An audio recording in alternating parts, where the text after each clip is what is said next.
Hey everyone, welcome back to my channel. Today we're going to be ranking Mudvayne.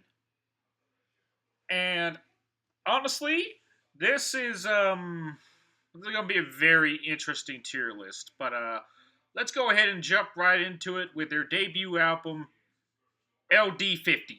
This was released in 2000, and to me, this is their best. This is an S tier album. I love this thing. I even love the interludes like Monolith and Golden Ratio and Mutilus Mutandis and Recompenson Resurgence. I also love Lethal Dosage. I love all these interludes too, honestly. But my personal favorite tracks on this one go to Death Blooms, Nothing to Gain. I also love Severed, Pharmakedia.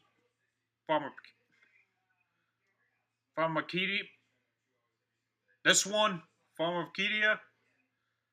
No Forever, Under My Skin is also great. Severed, Everything and Nothing. I also Negative One and Internal Primates Forever and Dig are also classics for a reason. Honestly, this album is worthy of perfection. I love the technical edge of this too. Like, especially if you love like bass and drums. This thing is like one of the most technical rhythmic level thing. Like the bass and drum parts are like almost like prog level good, like Coheed and Cambria or Rush level good. I'm not gonna lie to you. Like the bass and drums on this album are amazing.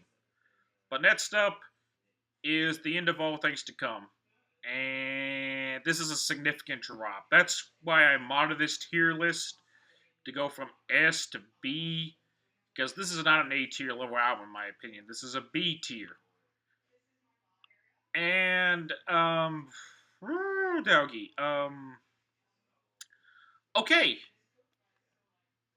this is not like a terrible, unlistenable album by any stretch of the imagination. I still really like songs like Silenced is a great opener.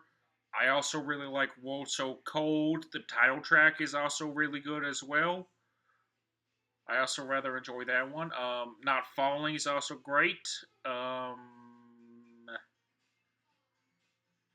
Yeah, the rest of the albums is kind of okay. Like World's like sorry, not that one. Mercy's Servanty and Perversion of a Truth and Trapped in the Wake of a Dream and Scaring and Shadow of a Man and A Key to Nothing are just all they're fine.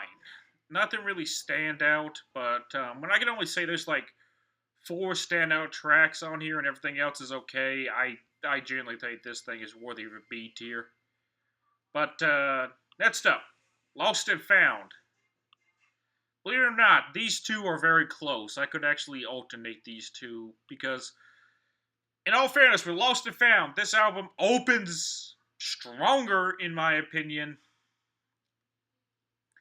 than The End of All Things to Come. Like the first handful of tracks, like Determined, Happy, Pushing Through, and I'm In, are actually really good. I'm not gonna lie. Like I love the first four tracks of this album. But then things kind of start to go a little awry with Falling to Sleep and One Rain Sun Gone. I'm also Choices was is probably my least favorite song of their first three albums. Honestly, wasn't a big fan of that one, and it just kind of meanders a little bit after that point. Decent closer with Pulling the String though. Yeah, this album is still pretty good, and it has a stronger start than The End of All Things to Come, but it honestly meanders in the second half and it kind of kills the runtime. But next up though is the new game. This is a D tier. Oh dear God. Oh sweet. I'm sorry guys, I'm gonna get a little miserable talking about these last two because what a just free fall drop in quality. Like, dear God. Okay, Let's start with the positive. At least I can make it through this album without getting actively annoyed. I will be honest with that, with you there. I can make it through this album without getting actively annoyed. And if I had to pick out one standout song, it would be the title track. Everything else is either mid or terrible. This is just such a boring album, especially tracks like The Hate in Me, Scarlet Letters, Doughboy. Just. Uh,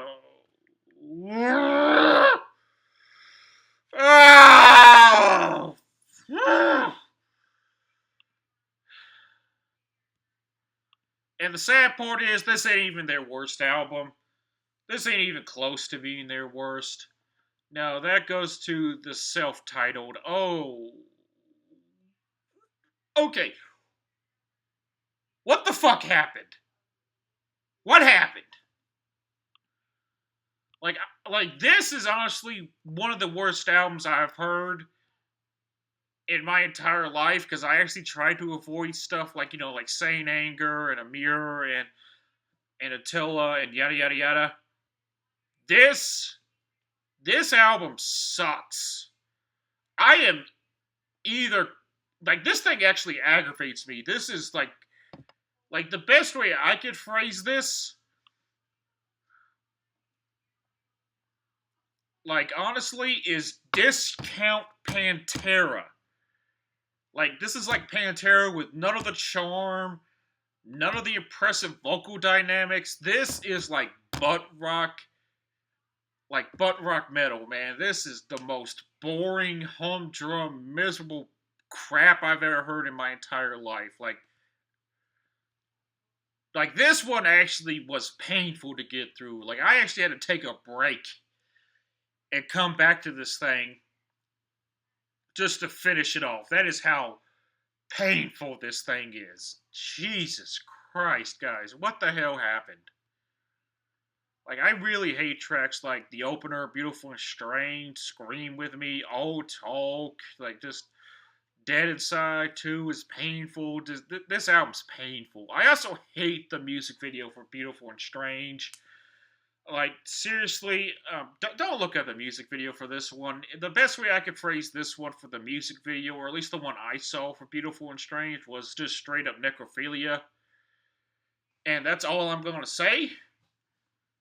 This is a terrible album, and honestly, looking at this now, this tier list bums me out, man, because they start with such a peak album and just slowly dip in quality, man, and to the point where they just get to, like, unlistable garbage, like, ugh. But yeah, for these, though, I would honestly go, like a strong 9 to a 10, then like an 8, then like a strong 7, then like a 4, then like a 2, man. Like, this one's painful. This one's so painful. Anyway, here. Everyone, drop your own tier list in the comments below, honestly. Like, I would genuinely appreciate that. If you actually like the self-titled, tell me why in the comments. I would greatly appreciate that. But, honestly, that's my Mudvayne tier list. And this is going to be Gates of Aries signing off. I hope all of you guys have a great day. Everyone, take care. Oh, and drop your favorite Mudvayne song in the tier list, too. Sorry. Drop your favorite Mudvayne song in the comments below. There we go. Anyway, everyone, take care. I'll see you next time.